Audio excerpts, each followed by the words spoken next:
আবারও ডাক এসেছে বৃন্দাবন ধামের, কেননা দামোদর মাস যে পড়ে গেছে। আর এই দামোদর মাসে ভক্তরা বৃন্দাবন যাবে না, এটা তো হতেই পারে না। 50 জন ভক্ত নিয়ে আমাদের যাত্রা শুরু হলো আজ কলকাতা স্টেশন থেকে। আমাদের এই যাত্রাপথে কত টাকা খরচ হলো এবং কতটা কম খরচের মধ্যে আপনারা নিজেরা দর্শন করতে পারবেন, সবিস্তারে ভিডিওর মধ্যে আমি তুলে ধরার চেষ্টা করেছি। সম্পূর্ণ ভিডিওটি দেখার আমন্ত্রণ রইল। আশা করি বুঝতে আপনাদের কোনো রকম কোনো অসুবিধা হবে না। প্রিয় বন্ধুরা, দেখতেই পাচ্ছেন আমরা কিন্তু এখন এসে উপস্থিত হয়েছি কলকাতা স্টেশনে। আর ভেতরে রয়েছে আমাদের ভক্তরা। প্রত্যেকের আসার কথা ছিল কলকাতা স্টেশনে, এখান থেকে আমরা নিয়ে যাব। কখনো কখনো কলকাতা স্টেশন, কখনো বা হাওড়া, যেমন যেখান থেকে টিকিট তেমন সেখান থেকে আমরা নিয়ে যাই। যাই হোক, এই কার্তিক মাসে বৃন্দাবনের টিকিট কেন, ভারতবর্ষের যে কোনো প্রান্তের টিকিট পাওয়াই ভীষণ চাপের। যেমন রয়েছে দেওয়ালির ছুটি, তেমন রয়েছে ছট পুজো। আর এরই মাঝে আমরা চেষ্টা করেছি, যথাসম্ভব চেষ্টা করেছি আমরা এই টিকিটের ব্যবস্থা করার জন্য। যাই হোক, টিকিট নিয়ে প্রবলেম কম বেশি আপনারা প্রত্যেকেই জানেন। যাই হোক, সবিস্তারে ভিডিওর মধ্যে আমি তুলে ধরার চেষ্টা করি আমাদের এই পরিক্রমায় কত টাকা আপনাদের খরচ হতে পারে। জানেন তো, আপনি যদি নিজেরা যান মাত্র 660 টাকার মধ্যে আপনি পৌঁছে যেতে পারেন শ্রীধাম বৃন্দাবনে। সেই 660 টাকার মধ্যে কেমনভাবে আপনি বৃন্দাবন পরিক্রমা করবেন সেটাও বিস্তারিতভাবে বলবো। তবে আমাদের এই প্যাকেজটি ছিল কিন্তু 14,000 টাকার। 14,000 টাকার কেন ছিল? কেননা 14,000 টাকার মধ্যে আপনি পেয়েছেন থার্ড এসির টিকিট, পুরো আসা যাওয়া, এবং রয়েছে তার মধ্যে দুবার প্রসাদের ব্যবস্থা রয়েছে আমাদের ট্রেনের মধ্যে। জানেন, ভক্তরা ট্রেনের যে খাবার হয়ে থাকে সেগুলো খেয়ে থাকে না, তার জন্য আমরা বিভিন্ন ইস্কন মন্দিরের সঙ্গে টাই আপ করা থাকে, তারা স্টেশনে খাবার আমাদের প্রসাদটা কিন্তু দিয়ে যায়। তো কেমনভাবে দিয়ে যায়, কেমনভাবে ভক্তদের মাঝে আমরা পৌঁছে দিই সেটাও আপনাদের সামনে জানাবো। তো প্রিয় বন্ধুরা, আমাদের চ্যানেলে নতুন সদস্য হয়ে থাকলে চ্যানেলটি সাবস্ক্রাইব করবেন, বেল আইকনটি অল করে রাখবেন, আর ফেসবুক পেজ থেকে দেখলে পেজটিকে ফলো করে রাখতে ভুলবেন না।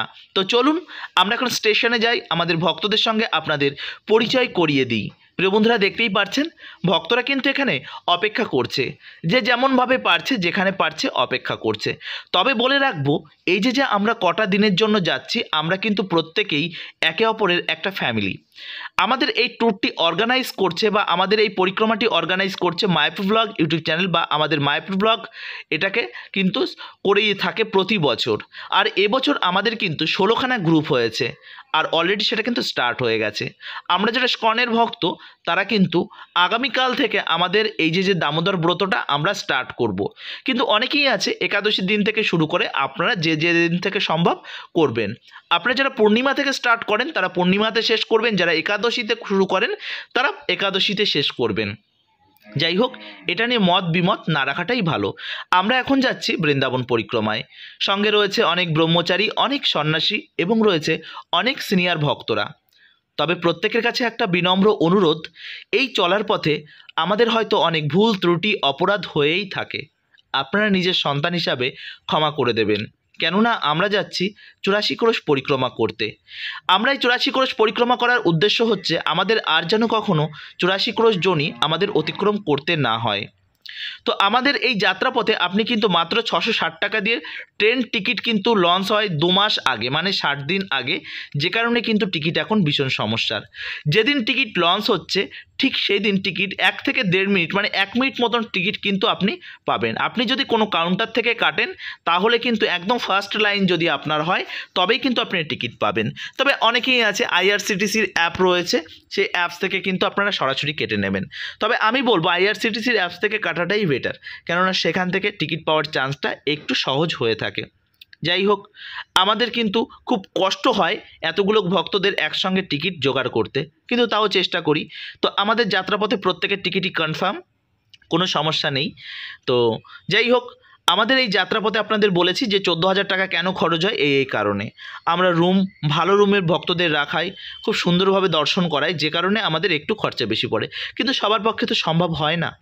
আমরা কিন্তু এখানে মানে কি বলবো, নিজেদের আপনারা হয়তো ভাবেন যে অনেকটা কিছু থেকে থাকে, বিশ্বাস করুন আমাদের ভলেন্টিয়ার থেকে শুরু করে এবং আমরা প্রত্যেকের মানে কিছুই একদমই কিছু জিরো লেভেলের আমাদের থেকে থাকে। তো প্রিয় বন্ধুরা, আপনারা যদি চান নিজেরাও করতে পারেন। 660 টাকা দিয়ে আপনি টিকিট কাটবেন, কলকাতা স্টেশন থেকে ট্রেন ধরবেন, মথুরাতে নেমে পড়বেন, সেখান থেকে আপনি অটো বা টোটো ধরবেন, সেখান থেকে আপনি চাইলে আপনি চলে যেতে পারেন রাধাকুণ্ডে। রাধাকুণ্ডে যেতে আপনারা যদি শেয়ার গাড়ি করেন তাহলে আপনার পড়বে 100 থেকে 150 টাকা আপনার হয়তো নেবে, আর পার্সোনাল গাড়ি বুক করলে আপনাকে কিন্তু 5 থেকে 600 টাকা নিয়ে নেবে। যাই হোক, আপনারা রাধাকুণ্ডে চলে যাবেন, আর রাধাকুণ্ডে গিয়ে আপনি কিন্তু পেয়ে যাবেন অনেক ধর্মশালা, সেখানে কিন্তু হলঘর পেয়ে যাবেন, সেখানে কিন্তু আপনি প্রতিদিন 100 থেকে 150 টাকার মধ্যে পেয়ে যাবেন। যাই হোক, ট্রেন কিন্তু আমাদের ঢুকে গেছে, কথায় কথায় আমরা এখন ট্রেনে উঠবো। আমাদের প্রত্যেকের টিকিট ছিল 3rd এসিতে। যাই হোক, প্রত্যেক ভক্তদের আমরা এখন ট্রেনে বসিয়ে দেবো, আর ট্রেনে বসিয়ে দিয়ে আমাদের ট্রেন যদি দুপুর 1টায় থাকে, মানে গোয়ালিয়া সুপারফাস্ট যেটা আছে সেটা দুপুর 1টায়, সেক্ষেত্রে আমরা মানে যখন ট্রেনে উঠবে, ট্রেনে ওঠার পরপরই আমরা কিন্তু প্রসাদ দিয়ে দিই। কিন্তু হাওড়া থেকে আমাদের কিছু কিছু ট্রেন থাকে, সেটা হচ্ছে সন্ধ্যার সময়, সেটাই আমরা প্রথম দিন সন্ধ্যার সময় আমরা প্রসাদ দিই না, আমরা তার পরের দিন যেদিন সারাদিন ট্রেনে থাকতে হয় সেদিন কিন্তু আমরা 2বার প্রসাদ দিয়ে থাকি। দামোদর মাস যে কারণে ভক্তদের কিন্তু অনেকে খাওয়া নিয়ে অনেক রেস্ট্রিকশান রয়েছে, তো সেক্ষেত্রে আপনারা যারা ডিভোটি নন বা ভক্ত নন আমাদের সঙ্গে যাচ্ছেন, তারা খাবার নিয়ে দয়া করে আপনারা বিভিন্ন রকম হয়তো প্রবলেম হতে পারে, কিন্তু ধামে যখন যাচ্ছেন আপনারা দয়া করে একটু মানিয়ে নেবার চেষ্টা করবেন। বছরের বিভিন্ন সময় আপনারা বিভিন্ন কিছু খেয়ে থাকেন, কিন্তু দামোদর মাসে অনেক কিছু খেতে নেই, সেগুলোকে একটু দয়া করে মেনে চললে এই কটা দিনের জন্য হয়তো একটু ভালো হবে। আমরা প্রত্যেকেই একটা ফ্যামিলি, আর ফ্যামিলির প্রত্যেকেই আমরা একে অপরে মানিয়ে নেওয়া উচিত। দেখতেই পাচ্ছেন প্রত্যেক ভক্তদের আমরা ট্রেনে বসিয়ে দিয়েছি, এখন একটু রেস্টের সময় একটু আপনাদের সঙ্গে ভিডিও শ্যুট করছি। তো প্রিয় বন্ধুরা, ট্রেনে ওঠার পর আমাদের যাত্রা শুরু হচ্ছে, আর মনের মধ্যে রয়েছে রাধারানীর ধামে আমরা কখন পৌঁছাবো, তো এটা নিয়ে তো একটা আগ্রহ রয়েছে। তো যাই হোক, দেখতেই পাচ্ছেন ভক্তরা বসে গেছে, প্রত্যেকের সঙ্গে কমিউনিকেশন তৈরি করে আমরা এখন পৌঁছে যাচ্ছি। গঙ্গা মায়ের ওপর দিয়ে গঙ্গা মায়েকে প্রণাম জানালাম, এবং মা বৈষ্ণবীকে, মায়ের মন্দির যে দক্ষিণেশ্বর মন্দিরে প্রণাম নিবেদন করে আমরা কিন্তু ট্রেন থেকে আমাদের যাত্রা শুরু করলাম। যাই হোক, দামোদর মাস বলেছি অনেকেই সেদ্ধ অন্ন খেয়ে থাকেন, তো তাদের জন্য রয়েছে গোবিন্দভোগ চালের সেদ্ধ অন্ন, আমিও প্রসাদ পেয়ে নিচ্ছি। তো প্রিয় বন্ধুরা, তবে আপনাদের জন্য মানে যে পরিমাণে ডিভোটি থাকবেন তাদের ডিমান্ড অনুযায়ী কিন্তু আমরা প্রসাদগুলো কিন্তু রেডি করে থাকি। তো আমাদের এই যাত্রাপথটা কিন্তু একেবারে সহজও নয়, আবার একেবারে কঠিনও নয়। আপনি যদি মনে করেন যে খুব কঠিন তাহলে কঠিন, আবার যদি মনে করেন রাধারানীর প্রতি ভালোবাসা থেকে থাকে তাহলে এই যাত্রাপথটা কিন্তু খুবই সহজ এবং মানে কি বলবো, খুব আনন্দময়। বাইরের প্রাকৃতিক সৌন্দর্য দর্শন করতে করতে আমরা কিন্তু মানে মন চলে গেছে শ্রীধাম বৃন্দাবনে। কখন পৌঁছাবো সেই বৃন্দাবনে, এরই মাঝে বাইরে দিয়ে কিন্তু বৃষ্টি পড়া আরম্ভ করে দিয়েছে। আর হঠাৎ করে মনে পড়লো নর্থ বেঙ্গল থেকে আমাদের বেশ কয়েকজনা ভক্ত, তাদের কিন্তু আসার কথা ছিল, তারা কিন্তু আসতে পারেনি। কেন জানেন? কেননা তারা রয়েছে অনেক সমস্যায়, কেননা সেখানে রয়েছে অনেক প্রাকৃতিক প্রবলেম এবং রয়েছে বৃষ্টি এবং বর্ষা। রাধা মাধবের কাছে প্রার্থনা করি যে প্রাকৃতিক দুর্যোগ কাটিয়ে তারা যেন আবার স্বাভাবিক ছন্দে ফিরে আসে এবং তারা সুস্থ থাকে এবং ভালো থাকে। কথায় কথায় আমাদের কিন্তু সন্ধ্যা লেগে গেছে, রাতও হয়ে গেছে, এখন টুক করে ঘুমিয়ে পড়তে হবে, না হলে কিন্তু সকাল সকাল আবারও উঠতে হবে আমাদের। তো আমাদের কিন্তু এখন এসে উপস্থিত হয়েছে গয়া স্টেশনে, আর গয়া স্টেশনে কিন্তু দর্শনার্থীরা, এখানে কিন্তু যে পুণ্যার্থীরা রয়েছে তারা কেউ যাবে বৃন্দাবনের দিকে এবং বিভিন্ন স্থানে যে যার স্থানে যাবে। এরা কিন্তু জেনারেল ক্লাসে উঠবে, যে কারণে কিন্তু ভিড়টা দেখতে পাচ্ছেন ঠিক এমনই। তো জেনারেল ক্লাস এবং বর্তমান স্লিপারের মধ্যে কোনো তফাৎ নেই, তার জন্য আপনাদের কাছে অনুরোধ করে থাকি যে আপনাদের যদি সম্ভব হয়ে থাকে তাহলে আপনারা 3rd এসিতে একটু জার্নি করার চেষ্টা করবেন। হয়তো সবার পক্ষে সম্ভব হয়ে ওঠে না, কিন্তু জেনারেলে কিন্তু অনেক সমস্যা এবং স্লিপারেও অনেক সমস্যা। তবে বৃন্দাবনে যাচ্ছেন, কষ্ট করে যেতে পারলে খুব অল্প টাকার মধ্যে আপনারা যেতে পারবেন। 660 টাকার মধ্যে আপনি পৌঁছে যাবেন বৃন্দাবনে, এবং সেখান থেকে রাধাকুণ্ডে পৌঁছে যাবেন মাত্র 150 টাকায়। মানে হলো কত? 600, 700, 800 টাকা, 850 টাকা হলো। আর সেখান থেকে আপনি কিন্তু রুম নিয়ে প্রতিদিন 100 টাকা রুম নিয়ে আপনি কিন্তু হলঘরে থেকে যেতে পারেন। তার মানে আপনি যদি 1 মাস থাকেন, 1 মাস থাকলেও খুব অল্প টাকার মধ্যেই আপনি কিন্তু থেকে যেতে পারেন। তাহলে বুঝতেই পারলেন কত অল্প টাকার মধ্যে আপনি কিন্তু যদি চান এই ব্রজমণ্ডল পরিক্রমা করতে পারেন। জানেন তো, এই ব্রজমণ্ডল পরিক্রমা অনেকে পথে ঘাটে বিভিন্ন ধর্মশালায় থেকে করে, কিন্তু বর্তমান সময় এবং পরিস্থিতির চাপে পড়ে অর্থর অভাব নেই মানুষের, যে কারণেই কিন্তু আমাদের মানে একটু অর্থ করে অনেকেই চায় একটু ভালোভাবে পরিক্রমা করতে। তবে আপনারা যদি চান মাত্র 10,000 টাকার মধ্যে 1 মাস পরিক্রমা করতে পারেন সুন্দরভাবে ইসকন ম্যানেজমেন্টের সঙ্গে। পায়ে হেঁটে এই পরিক্রমাটি হয়ে থাকে পুরো 84 ক্রোশ পরিক্রমা। এটা শুরু হয় লক্ষ্মী পূর্ণিমা থেকে, মানে আগামীকাল থেকে এই পরিক্রমাটি কিন্তু স্টার্ট হয়ে থাকে। তো এরই মাঝে আমাদের মাঝে যারা রয়েছে তার মধ্যেই কিছু রয়েছে তারা কিন্তু এই 1 মাস পরিক্রমা করবে। কথায় কথায় আমরা কিন্তু এসে উপস্থিত হয়ে গেছি কাশগঞ্জ। আর এই কাশগঞ্জ মানে আমাদের কাছে বৃন্দাবনের একদম কাছে এসে উপস্থিত হওয়া। আর এই একদম কাছে এসে উপস্থিত হওয়া আর ভক্তদের মধ্যে একটা আনন্দ এবং লাগেজগুলো নিয়ে প্রত্যেকে রেডি হচ্ছে বাইরে বেরোনোর জন্য। আর এই কাশগঞ্জ স্টেশন ছাড়বার পর আমরা কিন্তু প্রথম দর্শন করব যমুনা। এই যমুনাকে দর্শন করবেন, যমুনাকে প্রণাম নিবেদন করবেন। এই যমুনার তীরে অনেক কয়েকটা জায়গা রয়েছে, ব্রহ্মাণ্ড ঘাট থেকে শুরু করে আরও রয়েছে কংসের কারাগার, এমন অনেক জায়গা রয়েছে, আরও রয়েছে এখানে বিশ্রাম ঘাট, সমস্ত জায়গায় কিন্তু আমরা আসব। আর এই যমুনার তীরটা ক্রস করার পর আমরা কিন্তু পরের স্টেশন আমাদের পড়বে কি বলুন তো, মথুরা, এখানে ক্যান্ট। এই মথুরা ক্যান্টে কিন্তু আমরা নামবো না, মথুরা ক্যান্টের পরে রয়েছে মথুরা জংশন। আর একদম অন্তিম স্থানে এসে উপস্থিত হয়েছি, মনের মধ্যে আনন্দ আরও দানা বাঁধছে। যাই হোক, আর ভিডিও করার টাইম নেই, এখন আমরা ট্রেন থেকে নেমে পড়েছি মথুরা জংশনে।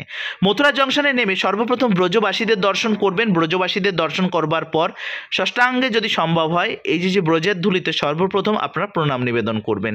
দেখতেই পাচ্ছেন ভক্তরা অপেক্ষা করছে, প্রত্যেককে এক জায়গায় দাঁড় করিয়ে। আমাদের ভলেন্টিয়ার সে কিন্তু চলে গেছে, আমাদের গাড়ি ঠিক করা রয়েছে সেখানে কিন্তু উপস্থিত হয়েছে। আর সেখানে গিয়ে কিন্তু গাড়ি ঠিক করে আমরা পৌঁছাবো আমাদের গেস্ট হাউসে। যাই হোক, সমস্ত ভক্তদের একই জায়গায় আমাদের আনতে হবে আর প্রত্যেককে এক জায়গায় করে, এবং প্রত্যেককে আমাদের গলায় কিন্তু একটা ব্যাজ এবং আই কার্ড আমরা ঝুলিয়ে দেব। আর প্রত্যেকে আমাদের গ্রুপ লিডারের কথা অনুযায়ী আপনারা চলবেন, আপনাদের নিজের মত মতন দয়া করে চলবেন না। কেননা আপনারা এক একজনের এক এক মত থাকে, সেটা আপনারা এই 7-8টা দিন বা 8 দিন 10 দিন আপনারা দয়া করে গ্রুপ লিডারের কথা শুনবেন। বাড়িতে যখন যাবেন আপনার নিজের মন মতন কাজ করবেন। দয়া করে এই কটা দিন আমাদের কথা শুনলে আমাদের একটু সুবিধা হয় আপনাদের দর্শন করাতে। যাই হোক, আমাদের ভক্তরা প্রত্যেকেই চলে এসেছে আর প্রত্যেকেই কিন্তু করবে 84 ক্রোশ পরিক্রমা, বৃন্দাবন পরিক্রমা। আর এর যে একটা আনন্দ, এই আনন্দ একবার না আসলে আপনারা বুঝতে পারবেন না। তবে এই যাত্রাপথে একটু তো কষ্ট হতেই হয় না। আপনারা যারা কন্টিনিউ জার্নি করেন, বিভিন্ন স্থানে যান, তারা হয়তো জানেন যে কোনো জার্নি, যে কোনো স্থানে যাওয়াটা কিন্তু খুবই কষ্টসাধ্য। অনেকে বাড়িতে থাকেন, তাহা হয়তো বুঝতে পারেন না, তারা ভাবেন যে খুবই আরামদায়ক। না, যে কোনো স্থানে দর্শন করতে গেলে বা ঘুরতে গেলে বা বিভিন্ন স্থানে ট্যুরে গেলে একটু তো সমস্যা হয়। এই সমস্ত বাধা বিঘ্ন সমস্ত কিছু যদি বের করে আপনারা আসতে পারেন তবেই কিন্তু আনন্দটা পাবেন। তো রাধারানীর প্রতি ভালোবাসা এবং অনুভূতি নিয়ে আমরা যখন বাইরে মথুরা স্টেশনে বেরিয়েছি তখন কিন্তু মনের মধ্যে একটা আলাদা আনন্দ রয়েছে। আর আমাদের গাড়ি রয়েছে বাইরে, মানে অটো রয়েছে, কারণ এখান থেকে বেশি দূর নয়, মাত্র 20-25 মিনিট লাগবে আমাদের গেস্ট হাউসে পৌঁছাতে। সেখানে যাব আর সেখানে গিয়ে আমাদের আপাতত রেস্ট নিয়ে ফ্রেশ হয়ে আমরা প্রসাদ পেতে চলে যাব। আর প্রসাদ পেয়ে আমরা কাছাকাছি কয়েকটা জায়গা আছে সেগুলো দর্শন করব, এবং প্রত্যেকের সঙ্গে কিছু মিটিং রয়েছে, কিছু কথাবার্তা রয়েছে, প্রত্যেকের সঙ্গে সেগুলো মিটিয়ে আমরা পরবর্তী দিন থেকে আমাদের পুরোপুরিভাবে আমাদের যে ভ্রমণের যে জায়গায় যাবার 84 ক্রোশের সমস্ত জায়গা আমরা শুরু করব। সকালে ব্রেকফাস্ট, দুপুরে রয়েছে আমাদের প্রসাদ, আর রাতে রয়েছে একদম পুরো ফুল পেট প্রসাদ। একদম বসিয়ে যতটা পারবেন প্রসাদ পাবেন, দয়া করে নষ্ট করবেন না। প্রিয় বন্ধুরা, এখন আমরা রয়েছি মথুরা স্টেশনের বাইরে। আর আপনারা যারা সিঙ্গেল আসছেন, এই মথুরা স্টেশনে নামার পর এখান থেকে রাধাকুণ্ড তথা বিভিন্ন প্রেম মন্দির, বাঙ্কে বিহারি এবং জায়গা রয়েছে, সেই সমস্ত জায়গায় আপনারা গেস্ট হাউস নিয়ে থাকতেই পারেন। বিভিন্ন ধর্মশালা রয়েছে, সেখানে 100 টাকা দিয়ে আপনি এক একটা গাদ্দা নিয়ে আপনি কিন্তু থাকতে পারেন। 100 টাকা করে নেবে, বেশি নেবে না। যাই হোক, এখান থেকে আমরা এখন পৌঁছে গেছি আমাদের যে গেস্ট হাউসের সামনে। গেস্ট হাউসে যাবো, ভক্তদের প্রত্যেককে রুম দিয়েছি আর বাইরে আমি প্রত্যেক অটোওয়ালাকে পেমেন্ট কমপ্লিট করে আমরা কিন্তু এখন ভেতরে প্রবেশ করেছি। সবসময় যে আমরা এই একই গেস্ট হাউসে থাকবো এমনটা নয়। এই যে গেস্ট হাউস, যারা 14,000 টাকা দিয়ে এই প্যাকেজটি বুকিং করেছে তাদের জন্য এই গেস্ট হাউসটি, এবং আরও রয়েছে আমাদের 10,000 টাকা রয়েছে, 8,500 টাকা রয়েছে, বিভিন্ন রকম ক্যাটাগরি রয়েছে। তো প্রিয় বন্ধুরা, আপনারা বুঝতে পারলেন আমাদের এই যাত্রাপথে আপনারা চাইলে আমাদের সঙ্গে জয়েন্ট করতে পারেন, আপনারা নিজেরাও আসতে পারেন, কোনো সমস্যা নেই। সমস্ত কিছু সবিস্তারে বলেছি। তো আপনাদের কাছে অনুরোধ রাখবো, একবার হলেও আপনারা বৃন্দাবন পরিক্রমা করবেন, 84 ক্রোশ পরিক্রমা করবেন, যত কষ্টই হোক না কেন। হরে কৃষ্ণ, রাধে রাধে, জয় শ্রীলা প্রভুপাদ, জয় বৃন্দাবন ধাম কি জয়।